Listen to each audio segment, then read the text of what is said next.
everything seated cable row to make your back grow, I'm about to show you. All right, guys, here we are. It's elite. And I can't tell you how many times I see people doing seated cable rows, and it's wrong. Or in the wrong structure, part of your workout, or the wrong attachment, or just simply how they set up on and think about using this piece. So today what I thought I would do is show the different setups, how to use it, how to thrive off of it, and then how we can really take this exercise and elevate it to the next level to make your back and your lats really take over and start working and growing. So let me get on here with this mag grip and just show you some things that people traditionally screw up. I know everyone who's old school has seen Arnold do this, and they get into it, right?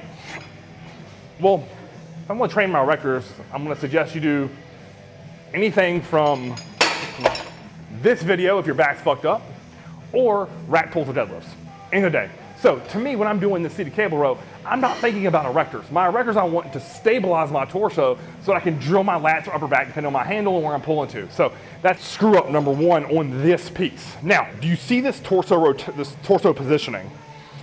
Perfectly erect, right? I have good posture. Chest is up, I'm ready to pull, I'm ready to engage my lats from my upper back, depending upon where I pull. Now, the bad thing is what most people do is they drive off their heels, and that's the first motion is here. Now, I want you to look. What's working? My legs and my erectors, because all it is, look, it's just the top portion of a deadlift. I'm just doing a rack pull. That's not my back, upper back or lats. So instead of thinking about driving back, thinking about pitching my body forward is the right thing, and then driving back. So I'm pitched forward and here, pulling to my stomach. Here for lats. If I want upper back, pull to my sternum. So you see the difference there? Lats, upper back, and lats. Completely different rowing positionings on my torso. Now that we have a good understanding of that, what I want to think about is weight. Where is my weight? And I actually want them on my toes. So it's gonna feel like you're like pressing down a gas pedal when you're in a car. So that way I'm gonna naturally pitch my hips back, I'm weights on my toes, feet low on the platform, and then I'm gonna stretch of my lats, not a lot, but bam, right there. Stretch forward slightly, bam, just like that. Squeeze. Now, if you look, I'm gonna go super slow so you can see this. My first motion from here, press through my toes, raise my chest, and then squeeze my back. Look at it again. Press through my toes, raise my chest, squeeze my back. That is gonna be perfect form for getting my lats, or if I want my upper back, I just literally pull high, right? So low for lat, high for upper back, trying to pinch my shoulder blades together as I'm rowing. So that would be what I would consider the overall arching principles of that. Now, people will say, well, Chris, what if I don't have this mag grip handle? What can I use? So let's look at that. So if you look at this, right? People say, oh, I don't have a mag grip. This is great. Look, that's too wide for me. It's outside of my shoulder girdle. So you see that? Look where the handles are. You see where that is in relation to my shoulders? It's too wide. Now, what do most gyms have? This, right? This isn't terrible. I don't mind it, but I don't love it because look where it is in relation to my shoulders. It's not in a perfect position to row. So, obviously, something along these lines, a little bit wider, would be best if I don't have access to a specialty type handle, and I'm gonna show you one of those. So, I got this from Elite FTS. Now, you see the 3 different grips on here? For me, this is perfect. That's right at shoulder width. So if I'm rowing, I can get good and low, good and low, good and low. Now, let's say you don't want to invest $118 in one of these. A lot of gyms are gonna have something similar to this, right? So for me, close to optimal will be right at that middle grip, and I'm rowing low. So here, or you can go a little bit wider and hit here. Look at that, turn to the side. Perfect. Now, optimal to me is, in my mind, I like that neutral mag grip, that shoulder width. That to me all day long is worth the investment. I have one in the back of my car. Dwayne has one here at Elite. I just freaking love it. It's worth, I think it's what, $87-ish? It's great, I'll put it in the description below. It just feels amazing. I don't have to use straps. So if I want to do a drop set, if I want to do a rest pause set, it's really easy to transition out of that so I don't have to wrap in and out.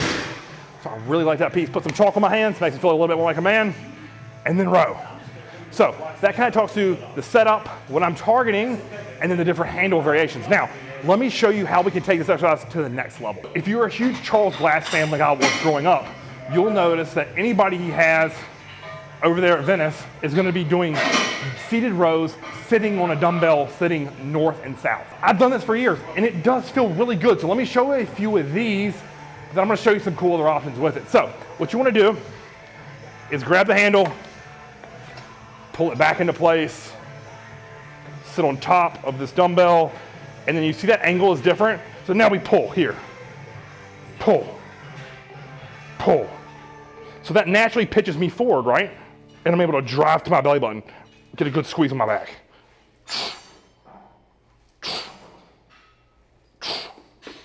Even though this feels great on my lats, I was always scared to go heavy on it because of the fear of falling over.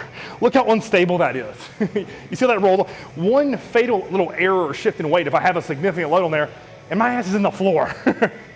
That to me is not worth the risk reward. So let me show you a couple other options. I like to go on this box. It just makes me feel a little bit better, more stable, more secure. Now you can see it still wobbles a little bit, but it's a little bit more secure. So you notice the point, that tip is pointing towards the cable stack. All right, same premise here, but more stable. So we're here, lean forward, stretch my lats, bam, drive back, 1, 2, 1, 2, 1, 2. Now, you see how my feet are set up, slight bend in my knees. I'm not driving off of my legs, but I'm seated in pitch, bam, so it creates a perfect pull angle. All right, so I show you both of those variations to get to my favorite. And the only reason I show you those two first is because every gym across America, for the most part, is gonna have either a 1-foot box, and I know they're for sure gonna have a dumbbell you can sit on. But both of those are good, but not great. So what's great? One of these prime wedges. Now these are stereotypically made for squats or a belt squat or a Smith machine squat like I've showed you in this video. But what we want to do here is put this on the back of the seat. Now look at that. That is as stable as it comes. That's going nowhere. First, they have grippers on them and nothing is hanging off of that seat. This is perfect, and it's gonna give me the same pitch without letting me drive back, getting erectors or even any leg drive in it. So let me show you what some of these reps look like. All right, so you see here, look at this setup. Weight on my toes, slight knee bend. Now I can stretch forward on my lats, and then it pitches me forward. I can't take my ass backwards. So we're here, 1, 2, raise that chest, 1, 2, 1, 2. 1, 2. This is drilling my back. Chris, I don't want to spend $128 on ramps that I only use for seated cable rows that's maybe once or twice a month. I get it, but this is my shit. Some of you guys like to modify cars, collect guns, collect Pokemon trading cards, video games, you name it. For me, this is my shit. I have a truck bed full of toys to play with to take my lifting to the next level. And when I step away from lifting, guess what? I'm gonna donate them to a gym. Most of my shit I keep here at Elite anyways. Use this prime wedge. I saw this technique from Big Mike Winvick. We'll tag him here. Because I'm a big believer in giving credit where credit's due. I saw him do this on his YouTube channel when I was doing cardio one morning. I was like, man, that makes a lot of sense. I think I'll give it a try. Tried it, instantly loved it. So, you'll find that if you do this, use one of these small ramps, it's gonna feel so good for your back. It's gonna put you in the perfect form to really drive your elbows back and get a great contraction in your back. So again, credit Mike Van Wyck for this. This is not something I came up with. It's something that I utilize in my own training for my back. Because as you all know, my back's gotta grow if I wanna get better on the national stage. So applies to your training. Now, what we wanna think about next is the final question here, sets, reps, and where to place it within the workout. So with seated cable rows, I'm a big fan of either starting with them on a secondary back pump day after you do your share and pull downs. As you know, I'm always gonna do a share and pull down first. I might use this first, or at the very end of my heavy day, when my back is thoroughly exhausted and I really just wanna drill my lats or upper back, at the very end I'll put this, 2 to 3 sets, 8 to 15 reps, and really think about squeezing my back here. I'm not trying to move the entire stack. The days of me trying to move the whole stack on this are over. That did nothing but grow my ego, did nothing for my back. So I'm more of about a moderate load on this exercise where I'm really squeezing and owning every single inch of every rep of this seated cable row. So again, to reiterate, get you a wedge or ask your gym owner for it. Apply this 3 sets, 8 to 10 at the end of your heavy day or first in your back pump day after straight arm pull downs. And what you'll find is your back and your lats get bigger, bigger, bigger, and the pump gets even better in connection to your back. So I'm telling you, invest in a wedge, you're gonna love it. Until next time, like, share, and subscribe. Chris on the TV.